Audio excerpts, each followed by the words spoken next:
Sob a proteção de Deus, presentes auditores Cláudio Augusto Canha, Sérgio Ricardo Valadares Fonseca, procurador do Ministério Público de Contas Eliseu de Moraes Correia, declaro aberta a 34ª sessão ordinária da 2ª Câmara. Em férias, conselheiro Fernando Guimarães. Submeto a ata 33 de 16 de dezembro para homologação. Está aprovada.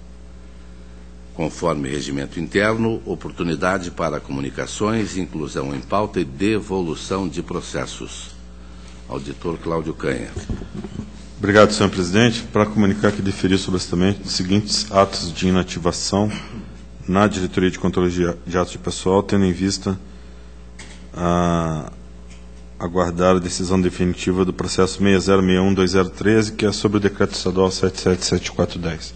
Seguintes protocolos: 359-27413, 56858912, 55491211, 73608212, 31998011.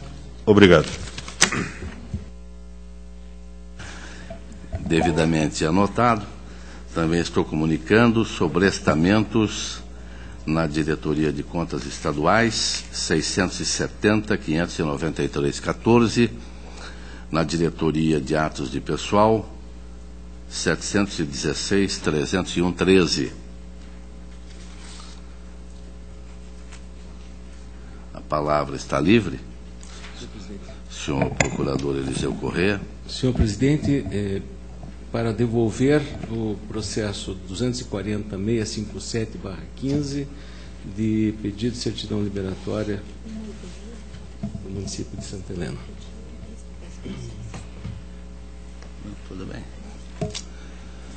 Quero agradecer o doutor Sérgio Valadares, que hoje compõe o quórum desse plenário, haja vista a ausência do doutor Tiago Barbosa Cordeiro, em virtude do passamento do seu pai, Odilon dos Santos Cordeiro. Então, nossas manifestações de sentimentos à família Cordeiro, ao doutor Tiago em especial, que é nosso colega de trabalho, não é?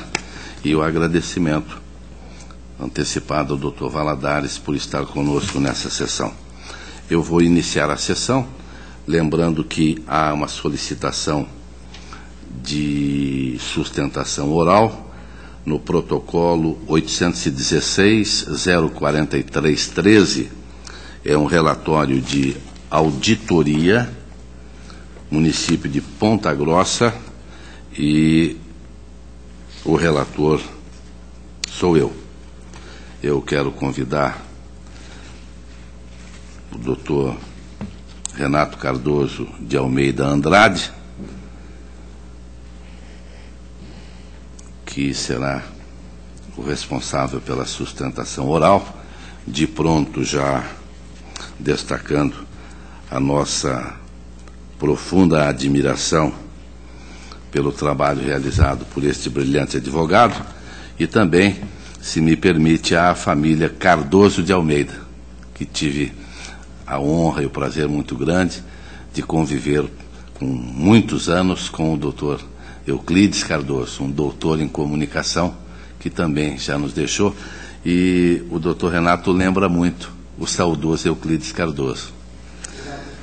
Eu passo ao relato desta auditoria.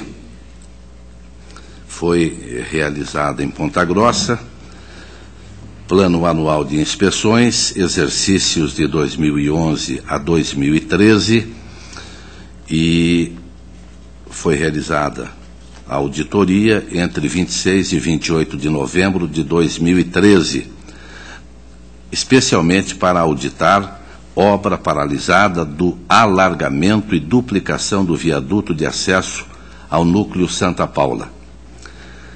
A Diretoria de Fiscalização de Obras, relatório 314, detectou os seguintes achados: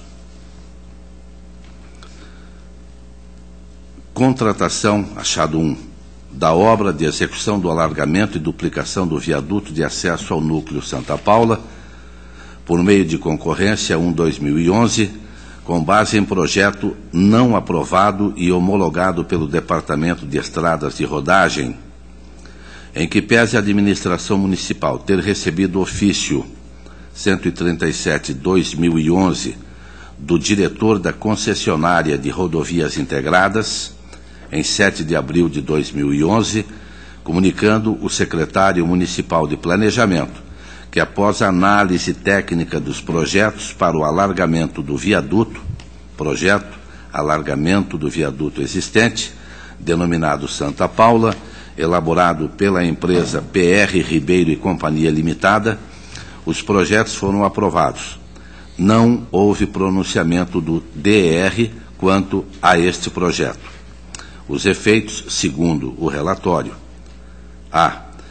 Os serviços executados pela contratada, contrato 331/2011, estão relacionados à drenagem, meio-fio, calçamento, piso e rampas de acesso executados ao longo da Avenida Visconde de Toné e até a presente data não cumprem com o objetivo do plano de trabalho e, consequentemente, do convênio de repasse, que visa sanar o problema de congestionamento viário, oferecendo fluidez e segurança ao trânsito de veículos e deslocamento de pedestres no viaduto Santa Paula. B. Realização de outro procedimento licitatório para a execução do mesmo objeto, com novos custos, alongamento do prazo de execução da obra e inviabilização da execução do contrato 331/2011. O achado 2. Irregularidade. Autorização da administração municipal para início da execução da obra contratada por meio do contrato 331/2011, com a emissão da ordem de serviço em 9/6/2011, sabendo-se que a etapa relativa à execução do viaduto não seria executada, tendo em vista que a própria administração municipal solicitou à Rodonorte, através de ofício, a homologação do projeto estrutural da duplicação do viaduto, cuja solução técnica trata de execução de um viaduto em paralelo ao existente, solução diversa da contratada através do contrato em questão. Efeitos: A. Execução parcial do contrato 331/2011 e sua inviabilização. B. Necessidade da realização de outro procedimento licitatório para a execução do mesmo objeto, com novos custos, alongamento do prazo de execução da obra como um todo. Achado 3. Condição também de irregularidade. Prazo decorrido entre o faturamento e o efetivo pagamento de execução da obra à Tecvia, construtora de obras limitada, não obedeceu condições contratuais. Os pagamentos ao contratado foram efetuados, em média, 5 meses após as datas da realização dos serviços e respectivas medições, que também não foram realizadas mensalmente. Aqui a auditoria aponta: primeira medição, data 26/7/2011, valor 219.892, nota fiscal 1210, 28/12/11, 202.300, pagamento dia 25/1/2012. Nota fiscal 1.243 em 24/1/12, valor 17.591,36, pagamento em 28/12/2011. Efeitos, diz a auditoria: A. Morosidade na execução das etapas de serviço previstas para a obra. B. celebração de termos aditivos para a prorrogação de prazo de execução da obra em 270 dias, sendo que o prazo previsto para a execução da obra era de 180 dias. Achado 4, condição irregularidade. A ausência de formalização de distrato do contrato 331/2011, envolvendo o termo de rescisão contratual devidamente motivado e termo de recebimento dos serviços executados até a data do distrato. Efeitos: A ausência de plena caracterização dos serviços executados por meio do contrato 331/2011, comprometendo a definição das responsabilidades da contratada. B indefinição da data a partir da qual o município passou a ser responsável pela conservação e manutenção dos serviços executados. Achado 5, condição irregularidade. A administração municipal, gestão 2009-2012, não assumiu a responsabilidade pela preservação dos serviços executados, medidos e pagos pelo contrato 331/2011. Não foram tomadas ações para que a empresa executora, Tecvia Construtora de Obras, corrigisse os serviços degradados em decorrência de falhas na fase de execução. Tampouco tomou medidas que assegurassem que os serviços já executados não fossem perdidos. Efeitos: usuários não podem utilizar plenamente as obras executadas com segurança, principalmente pedestres. Pelo despacho 204/2/14, o relator determinou o encaminhamento do relatório ao Ministério Público de Contas para manifestação. Em seu parecer 8103/14, Ministério Público de Contas se manifestou pelo oferecimento de contraditório ao gestor do município para que as manifestações sobre achados do relatório de auditoria e demonstrar a adoção das recomendações efetuadas pelo Tribunal. Em novo despacho, relator determinou expedição de ofício ao município de Ponta Grossa e a seu gestor Marcelo Rangel, para no prazo de 15 dias apresentar o seu contraditório.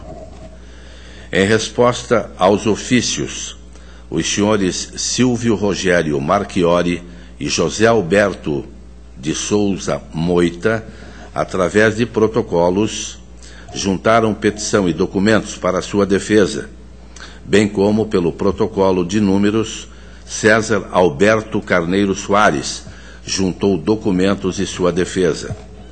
Diretoria de Protocolo, através de certidão, apontou que os ofícios 120/77/14, 120/76/14, expirou o prazo sem apresentação de resposta, esclarecimentos ou documentos. Pelo despacho do gabinete do relator, foi determinado expedição de ofícios para contraditórios dos senhores José Ribamar Krieger, Silvio Rogério Marchiori, José Alberto de Souza Moita, César Alberto Carneiro Soares, José Ribamar Krieger. Este não atendeu a citação, conforme certidão de decurso de prazo. Após análise dos documentos juntados pelos interessados, a Diretoria de Obras efetuou nova instrução, manteve todas as restrições apontadas no relatório 3/14. Encaminhado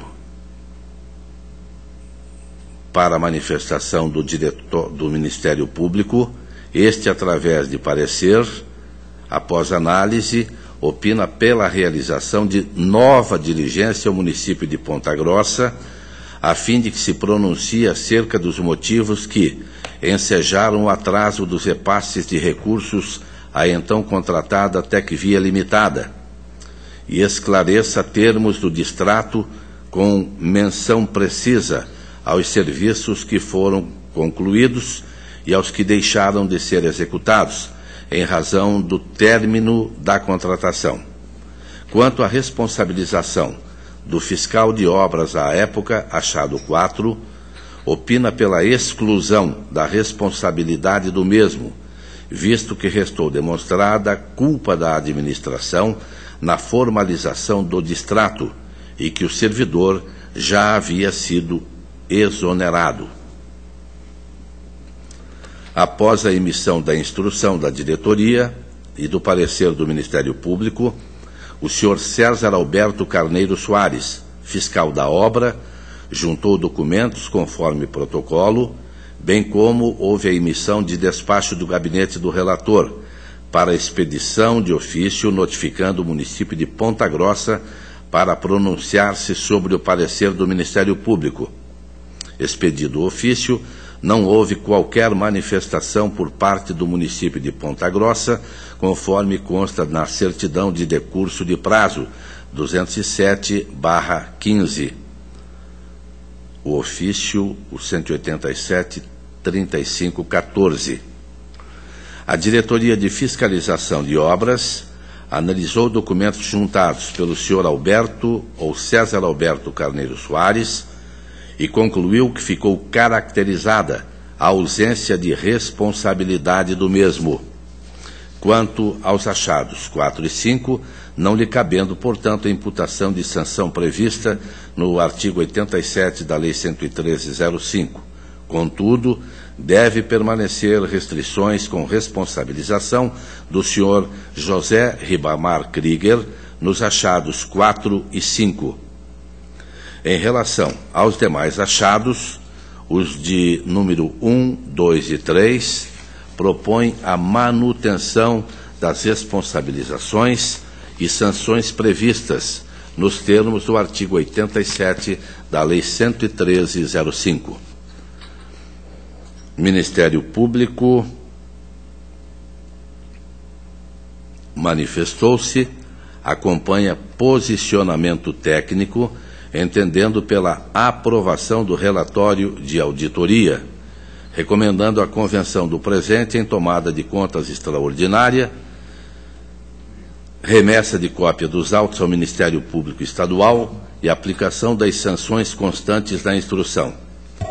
Pela certidão de adiamento, 52315, a pedido do relator, foi adiado o julgamento do processo, em 13 de 5 de 2015. Em 26 de 5 de 2015, Diretoria de Protocolo certifica, através de certidão, a juntada de petição entregues no balcão pelos senhores Silvio Rogério Marchiori e José Alberto Moraes de Rego Souza Moita, através de seu advogado, para sustentação oral, em 27 de 5 de 2015. Houve também o protocolo de petição intermediária pelo senhor José Ribamar Krieger, juntamente com documentos e defesa escrita pelo advogado do mesmo.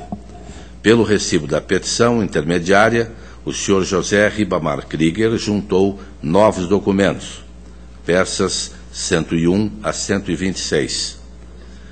Em face da última juntada de documentos, o presente processo foi novamente retirado de pauta, conforme certidão 584-15, em 3 de 6 de 2015, peça 127. Pelo despacho, conselheiro relator determinou o encaminhamento novamente à Diretoria de Fiscalização de Obras Públicas para nova instrução e após ao Ministério Público para opinativo. A Diretoria de Fiscalização, após juntados documentos pelo peticionário Newton Falsone Cavalcante, denominada defesa complementar, e dos documentos juntados pelo peticionário José Ribamar Krieger, através de seu procurador, emitiu a derradeira instrução 7815, nos seguintes termos. Inicialmente, passa-se a analisar manifestações apresentadas pelo senhor José Ribamar Krieger, nas petições intermediárias de números, responsável citado em cada um dos achados, conforme relatório de auditoria da DIFOP, constantes das planilhas apresentadas a seguir. Após analisados documentos e fundamentado cada item da defesa apresentada pelo senhor José Ribamar Krieger, a diretoria concluiu: em relação aos achados 1, 2, 3, 4 e 5, diante dos documentos e esclarecimentos apresentados, propõe a manutenção das condições apontadas, implicando em responsabilizações e sanções previstas nos termos do artigo 87 da Lei 113/05, conforme instrução 615 da Diretoria de Fiscalização, em relação aos achados 4 e 5, ante documentos apresentados pelo senhor César Alberto Carneiro Soares, ficou caracterizada a ausência de responsabilidade do mesmo quanto a estes achados, não lhe cabendo a responsabilização e a imputação de sanção,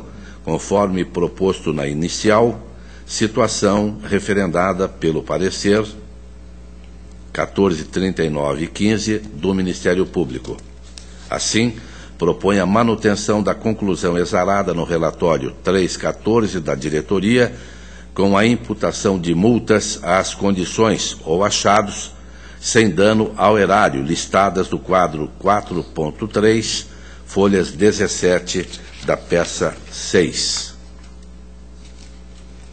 O Ministério Público de Contas, através do parecer 8169/15, após analisados os documentos, corrobora entendimento da Diretoria de Fiscalização em sua instrução 78/15 e acata a sugestão da diretoria pela aprovação do presente relatório de auditoria e aplicação das multas descritas no quadro 4.3 da peça 6, folhas 17. Este é o relatório apresentado pela Diretoria de Fiscalização de Obras Públicas, manifestação do Ministério Público e trazido a este plenário.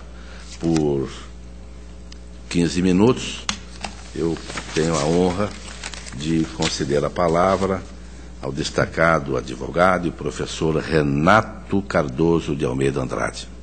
Obrigado, senhor presidente. Excelentíssimo senhor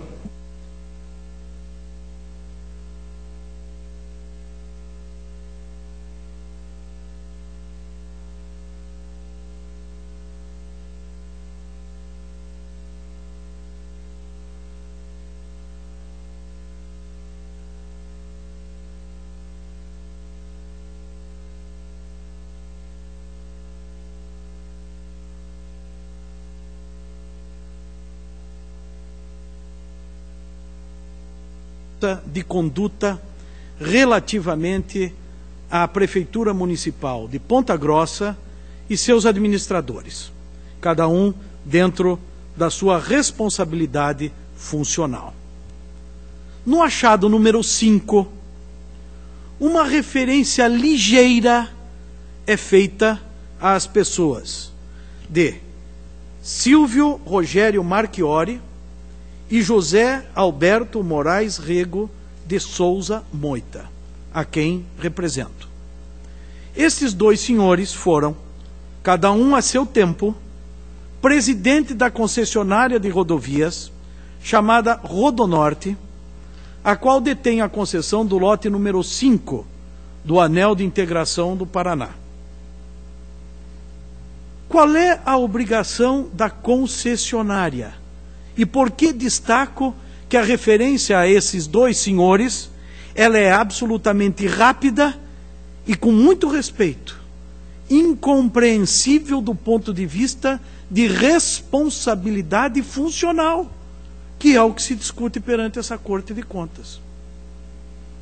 São presidentes de uma instituição privada. Tiveram eles, Dr. Silvio e Dr. Moita, alguma participação nos atos de contratação, de licitação realizadas pelo município de Ponta Grossa? Nenhuma, zero. Nem poderiam. Não detêm competência para isso? Não são funcionários públicos? Eles tiveram algum tipo de participação na escolha daquele vencedor da licitação? Absolutamente nada. Tinham eles a obrigação legal de fiscalizar esta obra do ponto de vista de valores, do ponto de vista de tempo de execução da obra, que são os achados que conduzem a uma punição administrativa? Nenhuma. Onde então entra a Rodonorte e as pessoas de Silvio e de Moita? Como presidentes da concessionária, eles tinham a obrigação de receber do município de Ponta Grossa, e o receberam, projeto de análise da obra relativa ao viaduto que estava sendo construído em Ponta Grossa e do nome Santa Paula. Por que eles tinham essa obrigação? Por uma razão exclusiva, eminente Dr. Cláudio. Como presidente da concessionária, tem ela a obrigação contratual de se manifestar em toda e qualquer obra que atinja a faixa de domínio da rodovia concessionada. Era exatamente o caso desta obra pública de Ponta Grossa, que pretendia, ao início, alargar esta obra do viaduto Santa Paula. Porque ela atingia a faixa de domínio, a Prefeitura encaminhou à Rodonorte uma manifestação com os desenhos e com os projetos desta ampliação, porque atingiria a faixa de domínio. O que fez a concessionária por dever contratual de concessão do lote número 5? Analisaram a obra que ia ser efetuada. De alguma forma, essa obra poderia interferir indevidamente na faixa de domínio explorada pela concessionária? Isso, e exclusivamente isso, é o que devia passar pela Rodonorte, mais nada. E a Rodonorte analisou o projeto apresentado pela Prefeitura Municipal. A Prefeitura Municipal, sem aguardar qualquer espécie de resposta ou homologação pelo DR, licitou a obra. A Rodonorte continuou analisando aquele projeto e justificou, doutor Silvio, justificou que seria perigoso, que seria contra o dever de ofício do poder público, de segurança pública, de que o alargamento daquele viaduto não seria a obra mais adequada naquele local, porque o alargamento obrigaria um reforço estrutural naquilo que já existia. Poderia haver incompatibilidade de material entre o que já existia e o alargamento que se pretendia, sugerindo, e essa expressão, eminente conselheiro presidente, é muito importante, sugerindo a concessionária não ter o poder de mandar a administração pública de Ponta Grossa fazer ou deixar de fazer qualquer coisa, sugerindo que houvesse uma duplicação. Era mais seguro que se duplicasse o viaduto, construindo uma outra pista através de uma obra própria e individualmente considerada, do que o alargamento daquele já existente, em razão das dificuldades de material, de compatibilidade e de segurança pública. Só isso que fez a Rodonorte. Esse projeto foi encaminhado pela Rodonorte ao DR, que o homologou. Através do documento número 8, juntado com a defesa preliminar de Silvio e de Moita, está provado que este projeto foi encaminhado ao DR e foi homologado pelo DR. Portanto, esses dois senhores, e vamos falar, a concessionária Rodonorte, agiu nos exatos limites contratuais que lhe eram impostos. E só o fez, repito, insistentemente, porque aquela obra atingiria a faixa de domínio.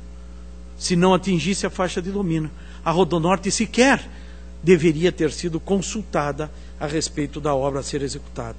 Portanto, se não houve o distrato da primeira licitação, se a obra não foi executada no prazo estabelecido em contrato após a licitação, se os valores não foram compatíveis, o senhor Silvio e o senhor Moita não têm qualquer responsabilidade em relação a isso.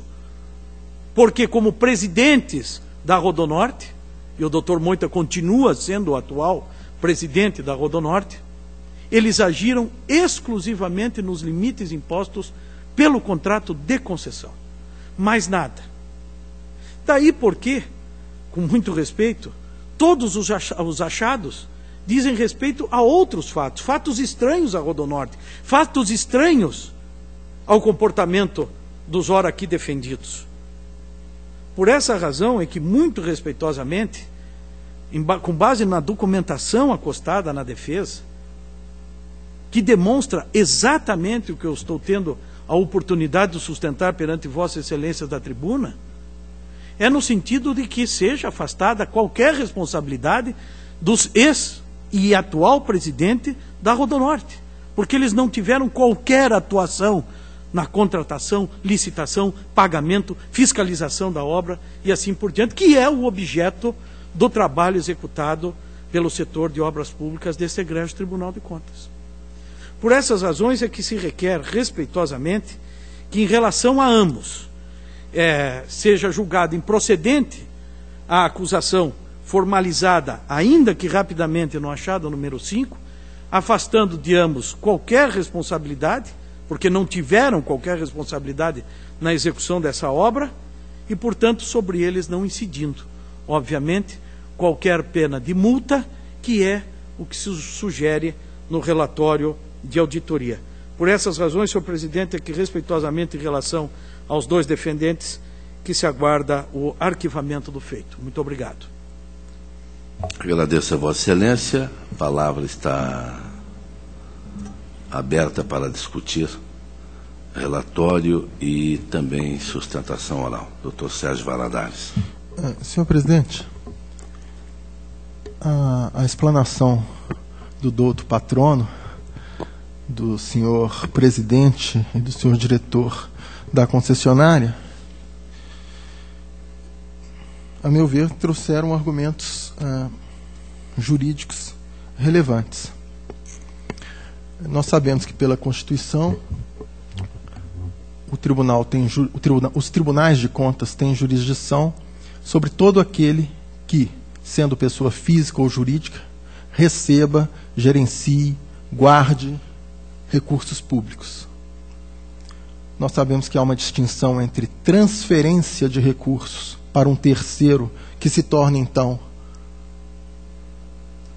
subordinado à regra constitucional, e isso é um convênio, ou um ajuste, ou um acordo, uma transferência de recursos, e sabemos que há a relação contratual, como muito bem destacado pelo tribuno. Sabemos também que, pelo artigo 16 da Lei Orgânica do Tribunal, as contas serão julgadas irregulares quando comprovada qualquer das seguintes ocorrências. Na hipótese das alíneas C, D e E, o tribunal fixará a responsabilidade solidária do agente público que praticou o ato irregular e B, do terceiro que, como contratante ou parte interessada, de qualquer modo haja concorrido para o cometimento do dano apurado. Então, ainda que esse relatório de auditoria seja convertido em tomada de contas especial ou extraordinária, a responsabilização do terceiro contratado seria no caso de contribuir para o dano apurado. E eu vejo aqui no quadro de achados que está sendo sugerida a multa a ser aplicada aos senhores Silvio Rogério Marchione e José Alberto de Souza, a multa prevista no artigo 87.3d da nossa lei orgânica, que diz o seguinte: no valor de tanto, 3, né, a multa aplicada, item 3, no valor de, à época, R$500, esse valor já corrigido, D, deixar de observar no processo licitatório formalidade determinada em lei incluindo-se a não exigência de certidões negativas de regularidade fiscal, podendo ser aplicada ao presidente da comissão de licitação, ao emitente de parecer técnico ou jurídico e ao gestor.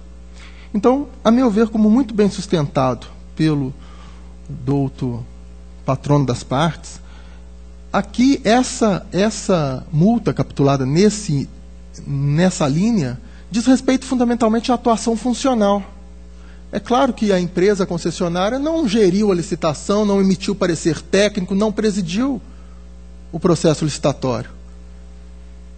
Então, para mim está muito claro, pelo princípio da legalidade estrita, nula pena, nulo, aplicado, trazido para o direito administrativo, nula pena, nulo crime sine leges, aqui está muito claro, os administradores da concessionária, e nem mesmo a própria pessoa jurídica da concessionária, se submeteriam a essa penalidade.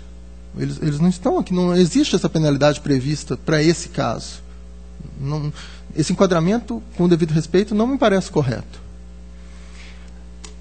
Além do que, em princípio, a contratada é a pessoa jurídica. Se algum dano houvesse, a responsabilização seria da pessoa jurídica. E só, sabe-se lá, numa esfera penal, quem sabe, se houver contribuído para eventual fraude, a licitação, etc., seriam atingidos os diretores e as pessoas físicas. Então, eu apenas já exponho a minha percepção inicial de que realmente esse enquadramento aqui não seria adequado. E a minha tendência, claro, Vossa Excelência vai expor eventualmente uma discordância ou não, mas a minha tendência seria em acatar a exposição do douto patrono, porque me parece que conceitualmente, juridicamente, não seria adequada essa responsabilização, sequer da concessionária, porque a lei prevê, em tomada de contas, no julgamento das contas, havendo dano, o terceiro que contribuir para esse dano responderá solidariamente. Que não é o caso, porque o relatório de auditoria é claro em dizer que falhas sem dano. E a capitulação, deixar de adotar algum procedimento funcional na condução do processo licitatório, na emissão de parecer técnico, ou seja, atuação funcional de agente público. Então, senhor presidente, eram essas as considerações iniciais que gostaria de fazer, já deixando claro que a minha tendência seria de acatar a bela e clara sustentação oral.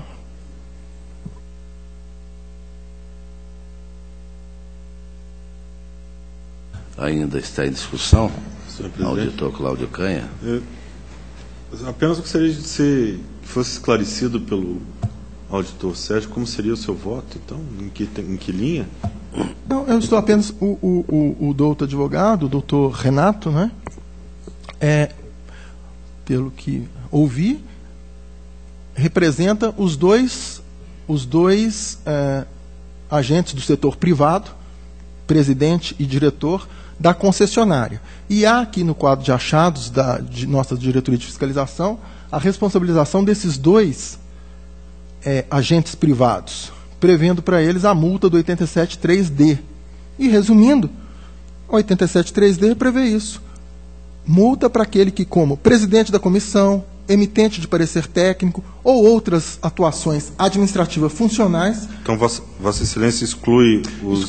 Excluiria o meu voto. E quanto aos demais? Não, os demais eu estou mantendo, em princípio. Com a mesma multa do 87.3D? 87.3D apenas para aqueles que efetivamente se enquadrem como presidente da comissão de licitação, o que está na estrita, princípio da legalidade estrita aqui, né? Porque é uma sanção. Então, trazendo a analogia do direito penal, aplicado aqui subsidiariamente, porque se trata de uma sanção que será imposta a esses agentes públicos, se ele tiver agido nessa condição aqui, de presidente da comissão, de emitente de parecer técnico, ou de alguma função relevante na condução do processo administrativo. O que me parece, senhor presidente, é que são três responsáveis aqui, de acordo com a matriz de responsabilização. O outro seria o secretário municipal de planejamento. Não sei se ele foi presidente da comissão de licitação, nem se participou. Então, pedindo vênias, aproveitando para parabenizar o nobre advogado por ter trazido novos argumentos jurídicos ao caso, brilhantemente. Se não houver incômodo, eu gostaria de solicitar vistas a fim de aprofundar o estudo da matéria. Então, havendo pedido de vistas, mais uma vez, obrigado, doutor Renato Andrade. Apareça mais vezes, não é? Para trazer brilho jurídico com a sua inteligência a esse plenário, e eu concedo vistas ao doutor Cláudio Canha.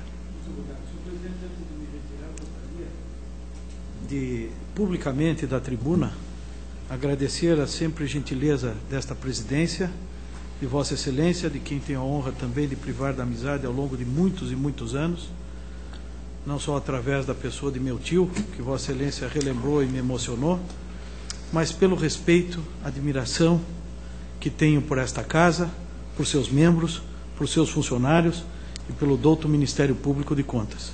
Eu não poderia deixar de fazer essa referência ao final, ainda que não tenha terminado o julgamento, mas fazer essa referência porque entendo absolutamente necessária. E agradecer ainda uma vez a sempre gentil manifestação de Vossa Excelência. Muito obrigado. Obrigado. Para o relato da pauta, eu concedo a palavra à Sua Excelência, ao auditor Cláudio Canha. Obrigado, senhor presidente. Eu inicio as prestações de contas que eu tenho em pauta estão sob vista ou adiados, solicito que assim permaneça. Passem então aos atos de inativação pela legalidade de registro, protocolos 46538311 Marli Silva, 61980111 Persiliana de Brito, 7373013 Alexandra Stefankovska, 8276413 Odete Rolim, 359-150-13 Genésio de Souza, subtenente PM, 373-005-13 Cabo Policial Militar Sérgio Maquiuama, 373-064-13 Roseli Ribas, 385-038-13 Elaine Pedroso, 403-710-13 Lúcia da Costa, 412-124-13 Luzia da Silva, 414-380-13 Benedita do Nascimento, 417-339-13 João Francisco Machado, 461-320-13 Yara Pessoa, 477-862-13 Aparecida da Rosa, 482-713 Marli Boschetti, 5400-25-13 Nilza Fernandes Trecca, 550772-13 Irtalina Yuki, 57763813 Ivani Ferreira, 21089414 Rosimeire Ghisilini, 21091614 Marisa Lazeri, 21890914 Eunice Pires, 32837214 Cabo Policial Militar Antônio Nivaldo dos Santos, todos pelo registro, senhor presidente. Em discussão pelo registro. Os demais processos de atos de inativação estão adiados, solicito que assim permaneça. Passo, então, aos processos de pensão pela legalidade de registro, 707-99510 Clara Xavier Ruca, 623-73611 Lucimar Randa, 791-06712 Maria Aurélia Santos Alencar, 315-68413 Regina Baroni, 353-96913 Paulo Sérgio Maidel, 359-28213 Umbelina Carles, 367-80313 Iracema Vilas Boas, 372-83113 Yolanda Teixeira, 380-96613 Dirce de Oliveira, 384-09013 Giovana Andrade, 414-82813 Lázara Batista, 448-42013 Laura Pinto, 469-07013 Josef Ignatovics, 4977073 Valderei Scuri, 502-68913 Cavani Maiara da Silva, 505-19013 Glacir de Lara, 555-510-13 Sueli Lopes, 56028013, Geni Fai, 56339413, João Ribeiro Mariano, 7290983, Flávio Pereira, 84848813, Antônio Carlos Machado, 88211213, Divonzir dos Santos, 3138214, Silene Zequim, 254-840-14, João Xavier de Oliveira, 373-696-14, Norberto Alves, 564-564-14, Tiago Bidóia, 570-580-14, Neuza da Silva, 634-309-14, Maria Benedita Mariano, 108-67-718-14, Rosa Bertoldi, 240-6215, Maria Anita Schultz, 4022-4015, Ambrósia Lucas Mariano, e 635-71615, Maria Lídia Senali, todos pelo registro. Pelo registro. Pela legalidade de registro das revisões de proventos 574-574-13, Eva Marli do Nascimento, 594-249-13, Renê Coelho, 604-570-13, Paulo Roberto Lima. Todos pelo registro, senhor presidente. Pelo registro. A admissão de pessoal 7947-912, concurso público 1 de 2011 do município de Vitorino, diversos admitidos para diversos cargos, acompanhando os pareceres pelo registro. Registro. Os demais processos estão adiados, solicito que assim permaneça. E assim a minha pauta está atendida. Obrigado. Agradeço a Vossa Excelência. Consulto o doutor Valadares se, depois do brilhantismo jurídico apresentado há pouco, deseja se manifestar.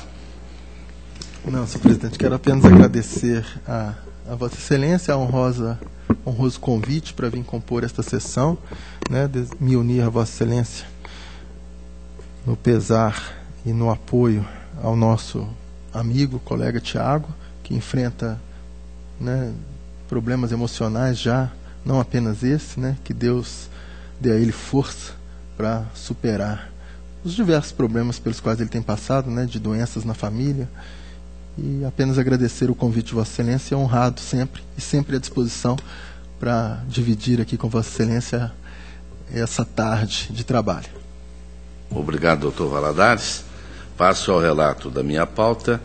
Tenho prestação de contas municipal 247-28108, consórcio municipal de saúde da Ancespar, contas de 2006, onde manifestações da diretoria apontam inconsistência na conciliação bancária, Ministério Público acompanha a diretoria.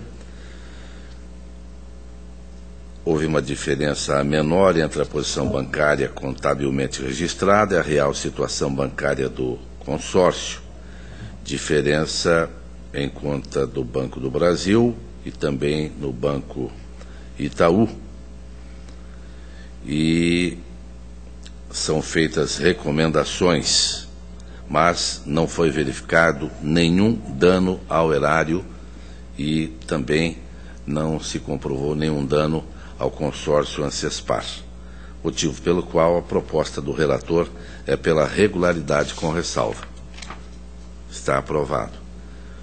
Alerta 635.975.12, município de Tibagi, manifestações são pelo encerramento, e esta é a proposta do relator. Também 848.464.12, Indianápolis, manifestações são pelo encerramento, o relator acompanha. Tomada de contas extraordinária 389.641.13, exercício 2012, Foz do Iguaçu Turismo S.A., diretoria de contas municipais pela regularidade e propõe aplicação de multa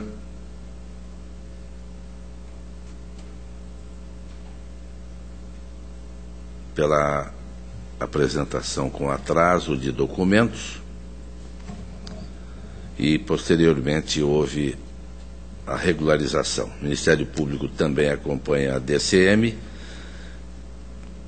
e a proposta do relator é pelo conhecimento da tomada de contas extraordinária realizada pela Diretoria de Contas Municipais, pela falta de prestação de contas, o que motivou a aplicação da multa. Então, a proposta é pela regularidade, repito, com aplicação de multa ao senhor Paulo McDonald Guise, valor de R$ 725,48, do 87.3A, em razão da prestação de contas no prazo legal. Está em discussão, está aprovado. O protocolo 658.499/14, tomada de contas extraordinária, após verificação de irregularidades em inspeção realizada pela DCM no município de Formosa do Oeste, exercício de 2013. Plano anual apontou a contratação de empresa com sócios considerados inidôneos, irregularidades no provimento do cargo de contador, irregularidades na contratação de empresa de consultoria e irregularidades no procedimento de inexigibilidade 1/2013. Em análise rápida, por meio de despacho, o relator determinou conversão do feito em tomada de contas extraordinária, quando foi oportunizado o contraditório. Após DCM se manifestou pela irregularidade dos achados apontados e o Ministério Público também acompanhou e propôs encaminhamento ao Ministério Público Estadual. Após criteriosa análise, observou-se que o município de Formosa do Oeste contratou a empresa SK Clínica Médica sem a devida cautela, uma vez que a municipalidade não verificou que os sócios da contratada foram considerados inidôneos e, portanto, impedidos de contratar com o poder público. Eu nomino aqui as pessoas, as condenações que foram propostas. Uma segunda irregularidade diz respeito à ofensa ao pré-julgado 6, contratação de advogado.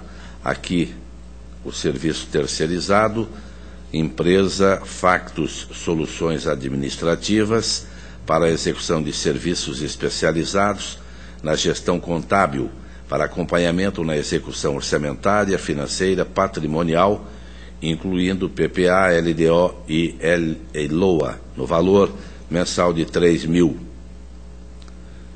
Anote-se ainda que a contratação deu-se sem o devido procedimento licitatório, não havendo nem mesmo instrumento contratual a formalizar o ajuste. Igualmente, em ofensa ao pré-julgado 6, o prefeito municipal contratou para prestação de serviços de contabilidade o senhor Alexandre Francisco Mineto Fredo, para o período aqui apontado, e posteriormente contratou a empresa Fredo Contadores Associados, de propriedade do referido Alexandre Francisco Fredo, para o período também aqui destacado.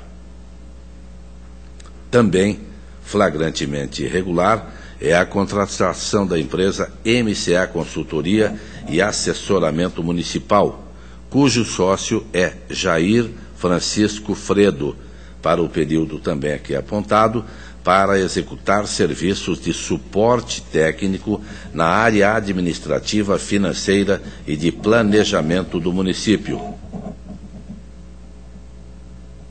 Uma vez mais, trata-se de terceirização indevida dos serviços típicos da administração, os quais devem ser prestados por servidores públicos. Note-se, ademais, que a já referida empresa Factus Soluções Administrativas é composta por um dos sócios da Fredo Contadores Associados, Alexandre Francisco Mineto Fredo, e por um dos sócios da empresa MCA Consultoria e Assessoramento, Jair Francisco Fredo. Outro achado diz respeito à contratação por meio de inexigibilidade 1/2013 da empresa Governança Brasil Tecnologia e Gestão de Serviços Limitada para o fornecimento de softwares de uso da administração municipal, uma vez que não foi colacionada aos autos qualquer justificativa a evidenciar a inviabilidade de competição neste ramo, aqui violada a Lei 866693, no seu artigo 89. Repiso aqui o artigo 89 e proponho a este plenário procedência da presente tomada de contas extraordinária, uma vez que restaram comprovadas irregularidades no município de Formosa do Oeste, em inspeção referente ao exercício financeiro de 2013, responsabilidade de José Roberto Coco, prefeito municipal à época, determinando ainda a aplicação das sanções ao senhor José Roberto Coco: a multa administrativa do 87.3D, em razão da contratação de empresa com sócios considerados inidôneos. B. Multa administrativa do 87.3F, irregularidades no provimento do cargo de contador. C. Multa administrativa do 87.3F, irregularidades na contratação de empresa de consultoria. D. Multa administrativa do 87.4D, pela não realização do devido procedimento licitatório, inexigibilidade 1/2013.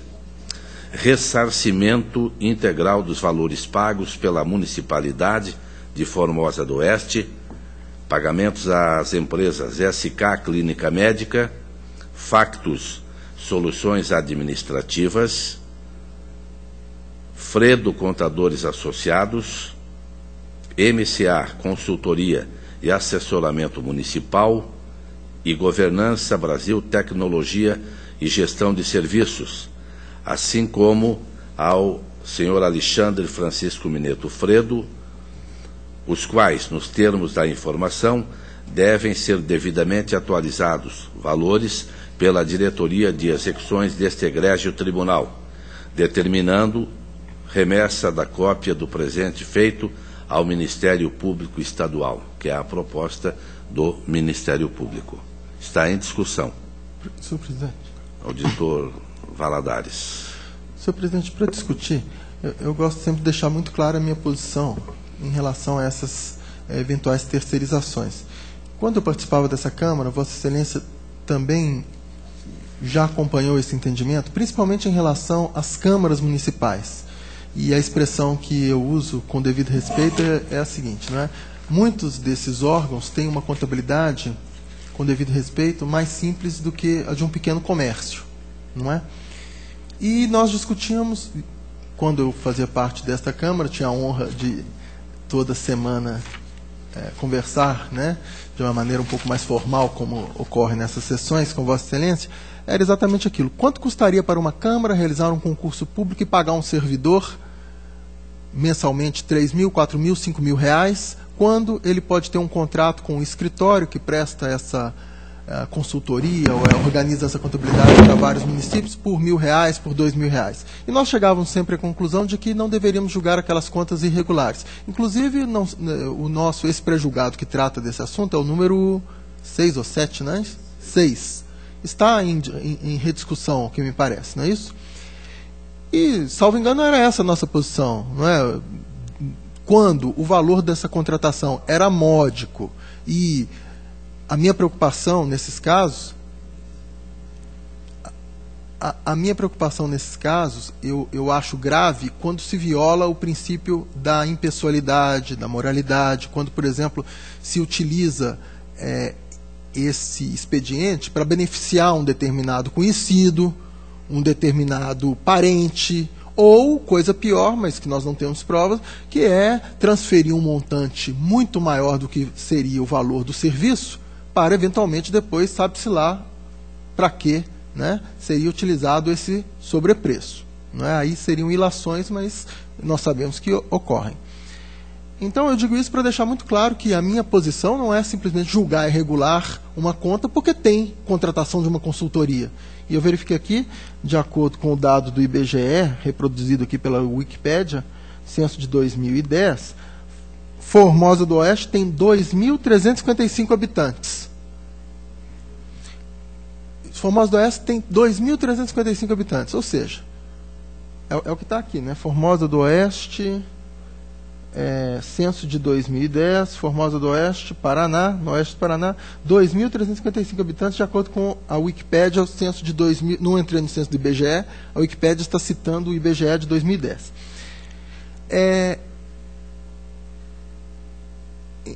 São aproximadamente 8 mil habitantes. 8 mil habitantes? Ok. Então a Wikipédia aqui tem que ser corrigida. Mas então, não é um município grande, teria dificuldades para regimentar um corpo funcional, o orçamento também não deve ser tão grande assim. Então, só para deixar claro, o que eu, nas minhas propostas, faço é coibir a violação à impessoalidade, ao superfaturamento, mas não que a terceirização por si só seja uma causa de irregularidade. Mas aí, no caso, Vossa Excelência citou várias vezes esse doutor Alexandre, que eu não sei se é parente ou o que é. Alexandre Fredo e Jair Fredo. São... E ligados às outras duas empresas, são 3 empresas que prestaram o mesmo serviço de contabilidade, consultoria contábil, etc. E tem algum vínculo provável de amizade com o prefeito? Fredo em Formosa do Oeste, 8 mil habitantes, então é muito frio, né, Fredo? Bom, então, o que há que chama atenção nesse caso é o fato de que não ter havido sequer um convite para a participação de outras empresas, eventualmente fora do município. Imagino que essas empresas sejam de fora do município.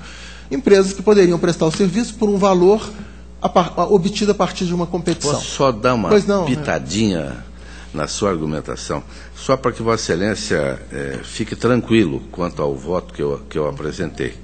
Veja que só com a contratação de clínica com pessoas inidôneas e que não poderiam contratar com o serviço público, são 524.931. É um município que chega perto de 8 mil habitantes. Com as empresas na área de contabilidade, Factos Soluções Administrativas e Fredo Contadores Associados, 48.793.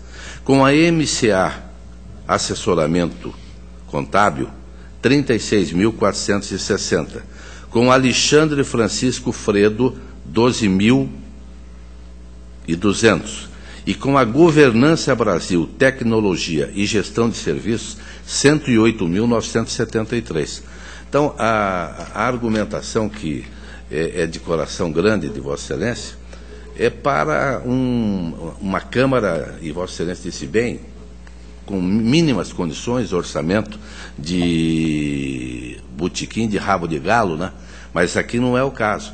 E, infelizmente, Excelência, além disso aqui, as terceirizações neste município de Formosa do Oeste são muito conhecidas em todas as áreas. Inclusive, há pouco tempo atrás, não me lembro se Vossa Excelência estava no plenário, mas nós desaprovamos, após uma ampla auditoria, também uma área de terceirização na área de saúde do mesmo município. Então, nós vamos observar que os desmandos não são apenas numa pequena consultoria de contratação de um contador por R$2.500 ou R$3.000. Não, os desmandos são muito grandes, o que me dá muita tranquilidade e a minha equipe de profissionais de apresentar este voto. Não, perfeitamente. Então, Vossa Excelência, numa rápida conta aqui, mencionou nessa área de administrativa, contábil, jurídica, somando esses valores que Vossa Excelência falou, chegariam a 208 mil, arredondando, quer dizer, daria 20 mil por mês. Né? 20 mil não, um pouco menos de uns 18 mil por mês, fiz uma rápida conta aqui. E fora a terceirização da saúde dessa clínica aí por 500 e poucos mil reais. Com 2 contratados que, segundo as informações, não poderiam contratar com o serviço público porque foram considerados inidôneos. Certo. E a minha segunda dúvida quer dizer, então, acompanho Vossa Excelência com tranquilidade em relação a essas contratações, por quê? Porque não há nenhuma evidência de que tenha havido uma competição ou uma tentativa do município de alargar e fazer essa contratação de maneira transparente, descaracterizando qualquer dúvida quanto à violação de impessoalidade e direcionamento em favor de uma determinada empresa ou pessoa. A minha segunda dúvida, essa primeira não tinha dúvida, queria apenas fundamentar e deixar claro que não é pela simples terceirização em si. A segunda dúvida, agora sim uma dúvida, é se determinar a devolução integral não poderia violar, né, não poderia caracterizar o enriquecimento ilícito. Por quê? Porque mesmo que tenha havido eventual direcionamento dessa contratação, se o serviço foi prestado, então poderia caber o quê? Uma multa pela contratação irregular. Mas a minha preocupação não estaria havendo enriquecimento ilícito do poder público se esses serviços efetivamente foram prestados? Eu me lembro de alguns casos em que eu trouxe exatamente essa proposta, deixando de propor a devolução, mas multando e julgando irregulares as contas, e num primeiro momento a Câmara acabou decidindo pela devolução dos recursos, mas logo em seguida não, um ano depois, o plenário do tribunal reconheceu que, na verdade, não poderia o tribunal determinar a devolução, porque os serviços efetivamente foram prestados. Então, essa é uma segunda observação que eu acho que também é a preocupação de Vossa Excelência, claro, né, para que não fique caracterizada uma devolução por um serviço efetivamente prestado. É só eu apenas lembro, Excelência, que, por decisão judicial, os sócios desta empresa foram considerados inidôneos. E a decisão, que é de 11 de setembro de 2013, trazia, por exemplo, Shigemi Chiara, um dos condenados, condenação, proibição de contratar com o poder público ou de receber benefícios ou incentivos fiscais ou creditícios, direto ou indiretamente, ainda que por intermédio de pessoa jurídica, da qual não seja sócio majoritário, pelo prazo de 5 anos. É uma decisão judicial. Osami Sasaki Chiara, condenação. Repete mais ou menos, eu acabei de dizer, e também por 3 anos a partir do trânsito em julgado. Então, mesmo com decisão judicial, que nós acabamos de demonstrar, a administração pública não se importou e realizou essa contratação.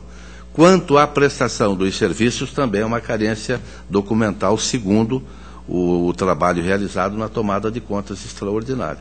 Motivo pelo qual também não me traz muita preocupação a desaprovação.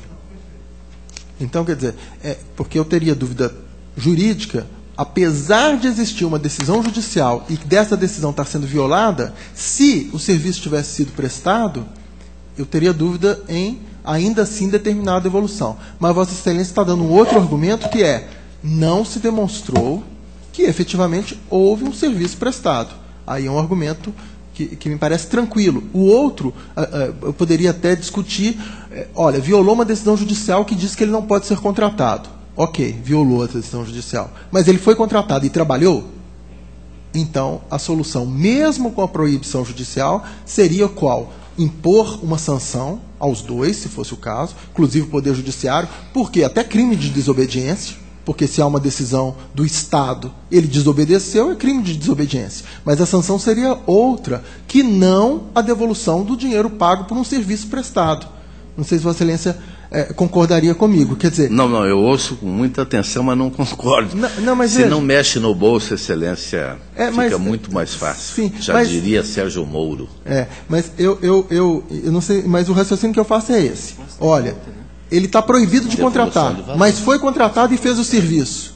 Então ele recebe o dinheiro pelo serviço, mas leva a sanção adequada, que no caso poderia ter até a condenação por crime de desobediência. Mas nesse caso, pelo argumento de que não há evidências de que efetivamente o serviço foi prestado e que há, ao contrário, indícios de que as pessoas envolvidas estão envolvidas de má fé, porque inclusive já foram condenados judicialmente, então com esse panorama fático todo, não é? Como dizem, pelo conjunto da obra que está sendo retratada aí, eu acompanho Vossa Excelência. Então está aprovado o voto. Os próximos são processos do Sistema Integrado de Transferências. Todos têm proposta da diretoria do Ministério Público, regularidade com recomendação. 779.091.12, 781.282.12, 804.509.12, 806.099.12, 623.13/13, Saudade do Iguaçu,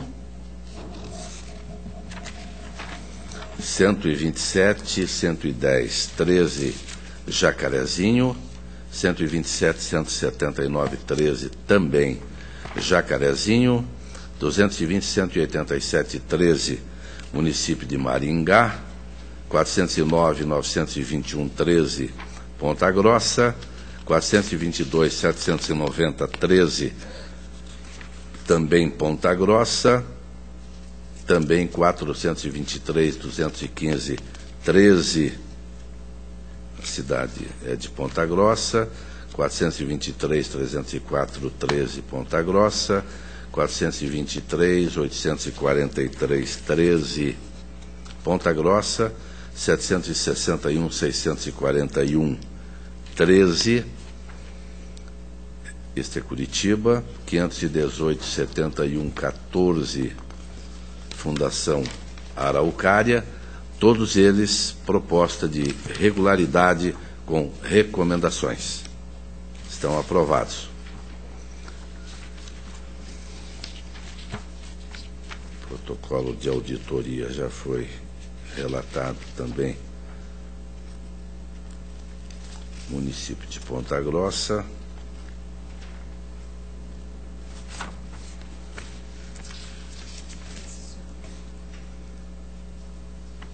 Esse é daqui a pouquinho. O protocolo 370.634.14, inspeção realizada por técnicos da DCM, Câmara Municipal de Foz do Iguaçu, em 2014, onde a DCM fez apontamentos. Achado 1, aquisição de equipamento de informática e licenças de uso para atendimento das necessidades da Câmara Municipal de Foz do Iguaçu por dispensa de licitação. O valor R$ 260.845, com vigência até 31 de dezembro de 2013. A dispensa foi autorizada pelo presidente da Câmara mediante despacho. Consta na peça processual. Revogou o pregão presencial e os bens foram adquiridos por meio de dispensa de licitação, com base no inciso 5º do artigo 24 da Lei de Licitações. 2. A dispensa foi autorizada sob a alegação de licitação deserta no pregão presencial 2/2013. No caso, o referido pregão obteve 3 propostas, uma não atendendo aos requisitos formais de apresentação, outra com valor superior ao orçado pela entidade e a terceira apresentando itens de um total de 17, apresentando 3 itens de um total de 17, em desacordo com características do edital.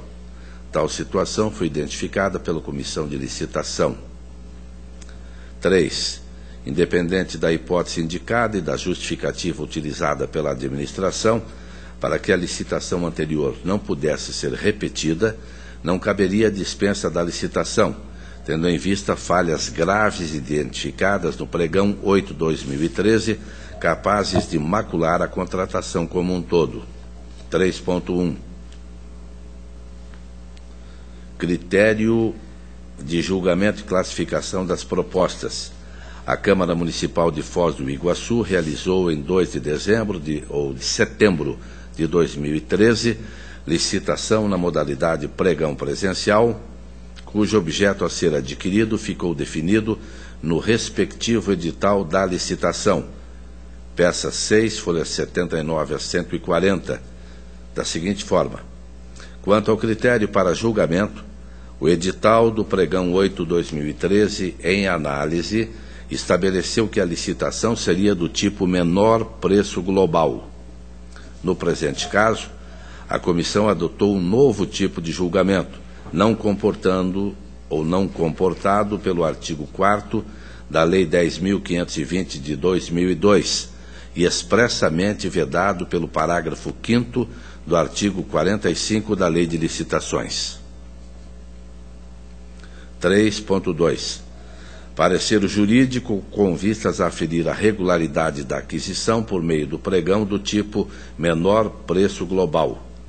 Embora a comissão tenha adotado critério de julgamento e classificação de proposta vedado pela Lei de Licitações, ainda assim, na análise técnica jurídica do edital do referido pregão, o consultor jurídico José Reus dos Santos emitiu parecer contrário à literal disposição de lei, pois atendeu à regularidade da licitação, ou atestou a regularidade, na modalidade de pregão presencial do tipo menor preço, regime de execução por preço global.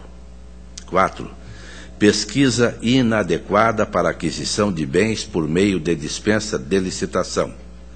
Em vista da licitação fracassada, o presidente da Câmara Municipal determinou a realização de nova pesquisa de preço.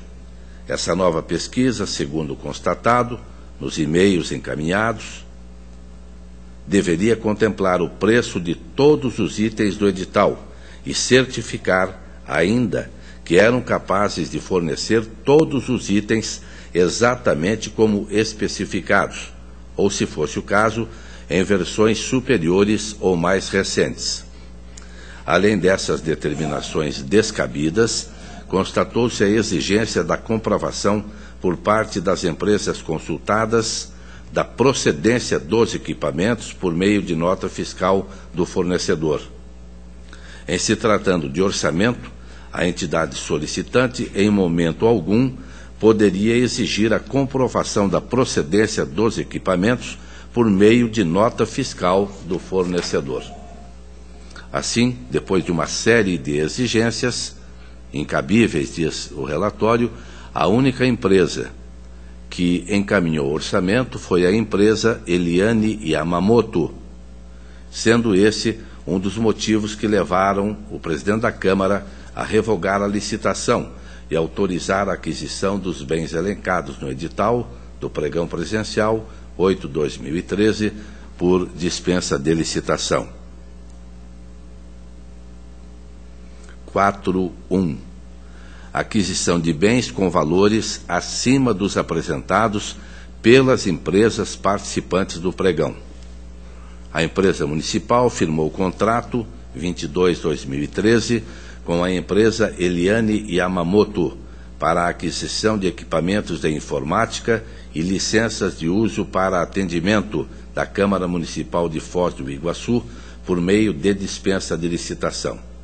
A escolha da empresa baseou-se na pesquisa realizada de forma irregular, conforme descrita no item 4, pesquisa inadequada para aquisição por meio de dispensa de licitação, sendo escolhida a proposta pelo valor global. Se considerados os valores apresentados por item e não pelo valor global, pelas empresas que participaram do pregão, a entidade obteria uma economia de 39.723. E aqui eu apresento uma tabela 3, que apresenta a diferença entre valores empenhados e valores conforme as melhores propostas. Computador. Empenhado 119.850, proposta 96.450, diferença 23.400. O item 11, 4, disco rígido, 10.800. Valor da proposta 6.716, diferença 4.084.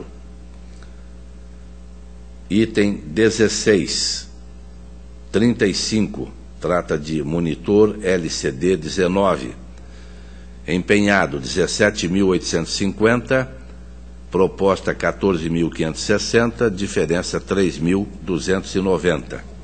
Então nós observamos, há outros itens também, nós apresentamos apenas os maiores, e aqui o total empenhado 166.495, valor da proposta item por item daria 128.771 e a diferença 39.723. Parecer jurídico foi pela possibilidade da dispensa de licitação. Eu já li atrás há pouco, o responsável, Sr. Carlos Augusto Crema, diretor jurídico, recomendou a dispensa de licitação em face da licitação fracassada. Faço também uma extensa argumentação item a item, por exemplo, item 5, não é? Em resumo, o relatório de inspeção recomenda oportunizar exercício do contraditório da ampla defesa ao senhor José Carlos Neves da Silva, presidente da Câmara Municipal, por ser o gestor da dispensa, a José Reus Rodrigues dos Santos, consultor jurídico responsável pelo parecer, Carlos Augusto Crema, diretor jurídico responsável pelo parecer, conforme consta dos autos da dispensa, propondo 5.2, aplicação de multa administrativa do 87.4, a linha D, e parágrafo 2º da Lei Estadual 113/2005, aos senhores José Carlos Neves da Silva, José Reus dos Santos e Carlos Augusto Crema. Aplicação da multa do 89, parágrafo 2º da Lei 113/2005, a José Carlos Neves da Silva, por dispensa indevida de processo licitatório, e faço também argumentação. Lembro súmula 247 do TCU, a pedido do Dr. Sérgio, e com relação ao parecer jurídico emitido, seu autor José Reus Rodrigues dos Santos participou do contraditório e apresentou defesa nos termos do contido na peça 17, alegando preliminarmente que não pode ser responsabilizado por um ato que está inserido num processo que foi revogado pelo presidente da Câmara. No mérito, José Rodrigues Santos alega que não existe um critério de julgamento obrigatório e que o artigo 4010 da Lei de Licitações trata de ambos os critérios do unitário e do global. Nesse sentido, dá-se razão ao recorrente, pois não existe impedimento à adoção do critério de julgamento pelo preço global. Porém, seu parecer se mostra falho quando não avalia as duas possibilidades de julgamento, por valor unitário ou por preço global, tendo-se limitado a dizer na conclusão que o julgamento do preço global estava de acordo com a lei. Faço ainda outras considerações.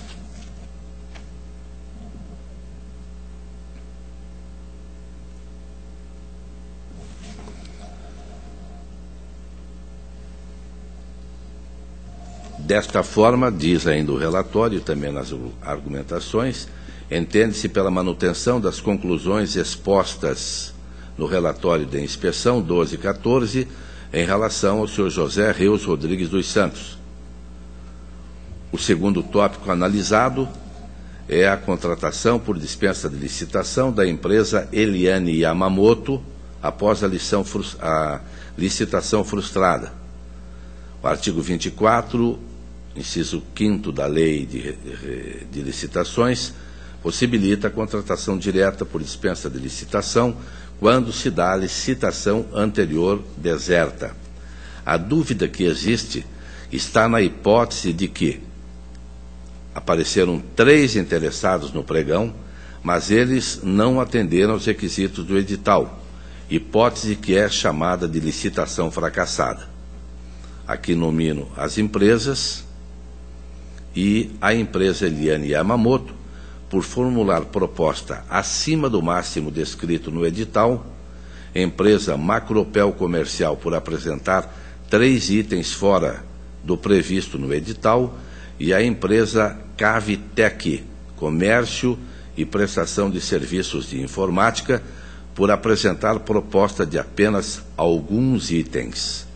Nesse sentido, existe divergência doutrinária e jurisprudencial. Há quem entenda que as consequências seriam as mesmas, pois de nada adianta aparecerem interessados se esses não puderem concorrer.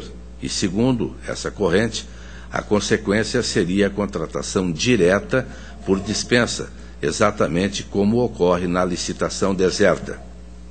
Dando cumprimento ao artigo 48, parágrafo 3º da Lei de Licitações, os interessados foram chamados a apresentar novas propostas, mas nenhum deles se manifestou, o que levou o presidente da Câmara a revogar o pregão 8/2013.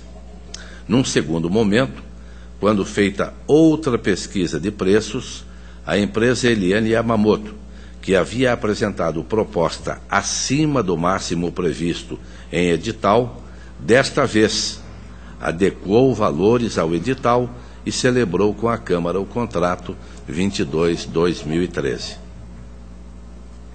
Ou seja, ela baixou o preço. Nesse caso, em razão da divergência doutrinária existente, uma linha que equipara licitação deserta e licitação fracassada, e outra linha que separa uma hipótese da outra para fins de contratação direta, e diante do caso concreto que apontava uma licitação fracassada, não há irregularidade no parecer jurídico que opinou pela dispensa de licitação, cabendo acolher as alegações feitas por Carlos Augusto Crema e excluí-lo de responsabilização pela emissão do parecer jurídico recomendando a dispensa de licitação, da mesma forma que cabe também excluir da responsabilização o senhor José Carlos Neves da Silva pela contratação direta. Assim,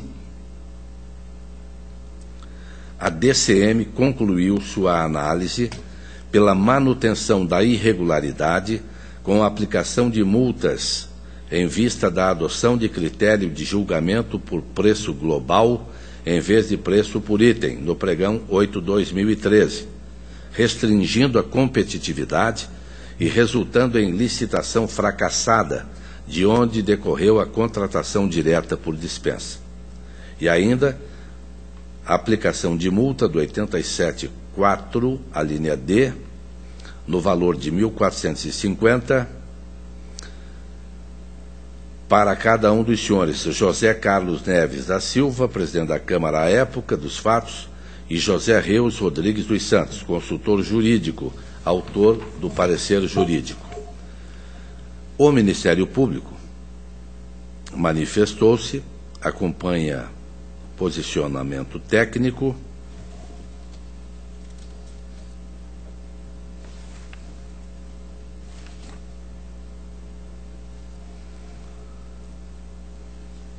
pela procedência parcial do relatório, tão somente quanto à delimitação das responsabilidades, mantendo-se, contudo, a irregularidade do achado e a aplicação das multas administrativas aos responsáveis já nominados e indicados na instrução. Votando pelo exposto, conforme DCM Ministério Público, aprovação parcial do relatório de inspeção 1214, pela irregularidade do objeto inspecionado, em vista da adoção do critério de julgamento por preço global, em vez de preço por item, restringindo a competitividade. Relembro aqui também a súmula 247 do TCU, repetindo, portanto, a leitura, determinando a aplicação de multa do 87.4D no valor de 1.450,98 para cada um dos senhores José Carlos Neves da Silva, presidente da Câmara à época dos fatos, e José Reus Rodrigues dos Santos, consultor jurídico, autor do parecer jurídico do pregão 8/2013. Está em discussão? Está aprovado. Vossa Excelência excluiu, então, apenas o parecerista que foi pela dispensa, né? O senhor José Reus Rodrigues dos Santos, que deu parecer pela avaliação por item, foi mantido. Não, é isso mesmo. Eu acompanho Vossa Excelência. Porque fazer um pregão em que os próprios itens, se fosse feito por item, e a lei diz isso claramente, né? Sempre que possível haverá divisão por lote, e Vossa Excelência mostrou bem, haveria uma economia de R$39 mil, né? E Vossa Excelência não está, nesse caso, fazendo a responsabilização por esses 39 mil, está apenas multando, excluir um dos pareceristas, apenas para sintetizar. Eu acompanho a voz de Vossa Excelência. Não sei porquê, mas não fiz a referência à devolução desses 39, mas então está aprovado. O protocolo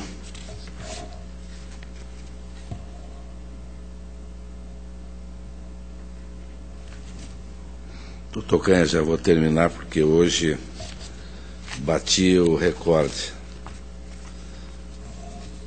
Acontece que, com o devido respeito a todos, não é? Mas essas tomadas de conta extraordinárias, se a gente não fizer um detalhamento, acaba ficando muito difícil. Por mais confuso que seja a apresentação do voto no anterior, nem eu estava entendendo. Não, mas no final eu entendi. Vossa Excelência relatou muito bem, eu só quis sintetizar. Havia 3 responsáveis, o presidente da Câmara e 2 pareceristas. Vossa Excelência afastou a responsabilidade de um dos pareceristas, aquele que diz que era possível a dispensa de licitação no caso de licitação anterior fracassada, e manteve a responsabilidade daquele parecerista que diz: faça o pregão pelo preço global, quando, na verdade, a lei de licitações, a lei do pregão diz, olha, deve ser feito por lote, porque isso gera economia e não limita a competição. E eu só quis sintetizar isso dizendo que... E Vossa Excelência relatou de maneira brilhante. Obrigado e agradeço a Vossa Excelência pelo apoio. O protocolo 197-428-13, município de Iporã, prestação de contas de 2012, diretoria de contas manifestou-se pela irregularidade, resultado financeiro de 0,94, despesas pagas sem prévio empenho no valor de 302.334. O Ministério Público acompanhou. Faço rápida fundamentação, onde o resultado deficitário das fontes não vinculadas, em 2010 negativo 2,34, em 2011 negativo 2,94, em 2012 0,94. Assim é possível verificar que o montante deficitário não atingiu 1% da receita do município e proponho ressalva. Despesas sem empenho no orçamento municipal de 2012, após contraditório, alguns valores da contabilidade permaneceram sem o devido empenho. Companhia Paranaense de Energia Elétrica, 20.797, Sanepar, 135.833, WI, provedor de telecomunicações, 28.061, e aqui, multas de trânsito, 4.681,92, com veículos da municipalidade e não contabilizadas na despesa orçamentária. Faço ainda uma pequena observação quanto às obrigações do município e a proposta finalmente que apresento é pela regularidade com ressalva das contas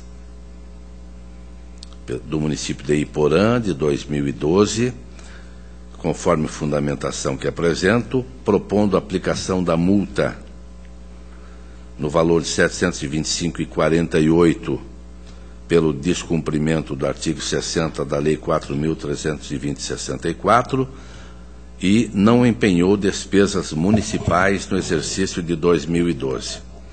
Alternadamente, podemos, se o plenário concordar, abrir uma diligência para que se comprove a adoção de medidas em relação à responsabilidade pelas multas de trânsito no valor de R$ 4.681.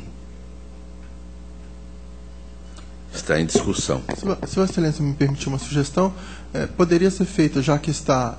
Isso é um parecer prévio, né? São contas anuais, né?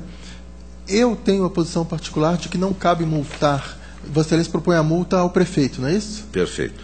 Eu tenho a posição pessoal de que não caberia multa em parecer prévio. Por quê? Porque a nossa lei diz, quando julgar as contas, o tribunal poderá multar. Mas essa é uma posição que tem sido vencida. Então, apenas registro esse meu entendimento. Em relação à questão das multas, eu sugeriria, já que estamos logo dando o parecer e resolvendo o assunto, que fosse determinado ao município que, e também a Diretoria de Contas Municipais, que nas futuras prestações de contas verifique a adoção de algum procedimento que visa coibir essas multas, né? Mas isso pode ser um procedimento interno, verificar por que houve essas multas e resolveria logo esse problema. O valor não é tão significativo assim, se Vossa Excelência acolher ou tiver uma outra ideia, mas já resolve esse parecer prévio, determina que sejam adotadas medidas pelo município para coibir essas falhas e, no caso de haver, que seja apurada a responsabilidade, né, pelo ressarcimento. Tendo em vista o valor e celeridade processual e que essas contas já ficam resolvidas, e não deixa o tribunal de adotar alguma medida que não sei se para esse caso específico ou doravante, que faça a responsabilização dos agentes que derem causa a essas multas de trânsito. Estou apenas sugerindo a Vossa Excelência que poderá ter uma outra ideia. Não, a recomendação é de que quem dirige lá no município leia o Código Nacional de Trânsito, né? Essa é a primeira. Agora, 4.680, doutor Sérgio, por menor que seja, mas nós poderemos abrir um precedente que eu não gostaria de fazê-lo. Porém, quero ouvir o doutor Cláudio Canha. Senhor presidente, obrigado. Me agrada mais a tese da diligência, tanto em relação às multas de trânsito, uma diligência tanto à administração do Poder Executivo Municipal, quanto ao controle interno, para que demonstre quais as medidas tomadas em relação a esses valores, não só esses valores, mas também as despesas sem o empenhamento. Porque o empenho é a primeira fase, a primeira etapa da despesa. Isso, a princípio, é grave, a meu ver. Então, eu solicitaria, então, que fosse acrescentado na diligência e por hora, não estaríamos apreciando o mérito das contas. Então, não julgamos pela regularidade com ressalva, fazemos a licitação... A diligência. A diligência, digo, eu falei tanto em licitação hoje, mas fazemos a diligência para que o município traga informações e justificativas para a falta de empenhos e também com despesas realizadas com multas de trânsito. Com multas de trânsito. Eu concordo com Vossa Excelência. Certo. Então, Vossa Excelência retiraria de pauta para fazer essa diligência de acordo com a discussão, né? Não entramos no mérito conforme a proposta do doutor Canha. Perfeito. Então, por diligência. A pauta está atendida. A próxima sessão desta segunda Câmara será no próximo dia 30 de setembro, não é? Dia da secretária, o que me leva a lembrar que no dia 21 de setembro próximo passado, transcorreu o dia do radialista, e eu quero cumprimentar a todos os homens de comunicação, inclusive os que trabalham conosco aqui, não é? O diretor de imagem, Osmar Martins, o Vevé, bastante conhecido, o operador de caracteres, Bete Silva, operadores de câmera, o Elpídio, o Geraldo, o André e o Joel, e o coordenador técnico, Anderson Lima. Então, a todos vocês também, os parabéns, com um ligeiro atraso, não é? Mas no dia 21, o dia do radialista, portanto, um dia dos comunicadores. Quarta-feira, 30 de setembro, 2 da tarde, a nova sessão desta segunda Câmara. Levanta-se a presente.